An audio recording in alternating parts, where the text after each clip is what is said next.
ഇത് മത്തി ലവേഴ്സിനും കൂടെയുള്ള വീഡിയോ ആണ് കേട്ടോ. ഇപ്പോൾ വത്തല, നത്തോലി, ചൂട എന്നൊക്കെ പറയുന്നൊരു മീനാണല്ലേ കൂടുതലും കിട്ടുന്നത്. അതിൻ്റെ ഒരു സീസണും കൂടിയാണല്ലോ. നിങ്ങളുടെ നാട്ടിൽ ആ മീനിനെ എന്താ പറയണതെന്നൊന്ന് പറയണം കേട്ടോ. ഇവിടെ ഞങ്ങൾ ചൂട എന്നാണ് അതിനെ പറയുന്നത്. അപ്പം മത്തി കഴിക്കേണ്ട ആഗ്രഹം തോന്നിയപ്പോൾ ഇന്ന് തെരഞ്ഞു പോകാമെന്ന് വിചാരിച്ചു. എവിടെ കിട്ടുമെന്നൊന്നും നോക്കി നോക്കാലോ. അപ്പോൾ അതെ, ഈ കാണുന്നത് അതിന് വേണ്ടിയിട്ടുള്ള ഗെറ്റടി വിത്തിനെയാണ്. അപ്പം ഞാൻ എൻ്റെ സ്കൂട്ടിയിലാണ് പോകുന്നത്. അപ്പം നമുക്കൊന്ന് തെരഞ്ഞു പോയി നോക്കിയാലോ. അപ്പം നേരെ വണ്ടി എടുത്തിട്ട് ഞാൻ നേരെ ഈ ചേട്ടൻ്റെ മുന്നിലാണ് കേട്ടോ വന്ന് പെട്ടത്. ഒരുപാട് അലഞ്ഞിട്ടാണ് ഞാൻ ഈ ചേട്ടൻ്റെ അടുത്തേക്ക് വന്നത്. അപ്പോൾ എവിടെയും മത്തി കിട്ടാനില്ല. ഈ ചേട്ടൻ്റെ അടുത്തും ചൂടയും മത്തിയും തന്നെയാണ് കേട്ടോ ഉള്ളത്. അപ്പം ഞാൻ എന്ത് ചെയ്തു, 1 കിലോ മത്തി അങ്ങ് മേടിച്ചു. പണ്ട് 10-25 രൂപയ്ക്ക് മത്തി മേടിച്ചിട്ടുണ്ടായിരുന്നു. നമ്മളിപ്പം 100-300 രൂപയ്ക്കാണ് മത്തി മേടിക്കുന്നത് അല്ലേ.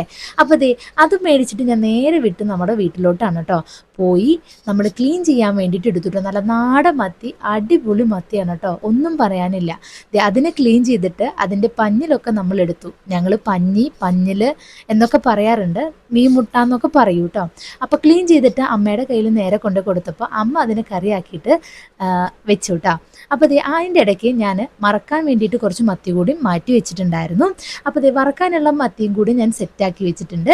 അപ്പോൾ നമുക്ക് മീൻകറി റെഡി ആയിട്ടുണ്ട്. ചോറുണ്ടാലോ. അപ്പോൾ tata bye bye, see U.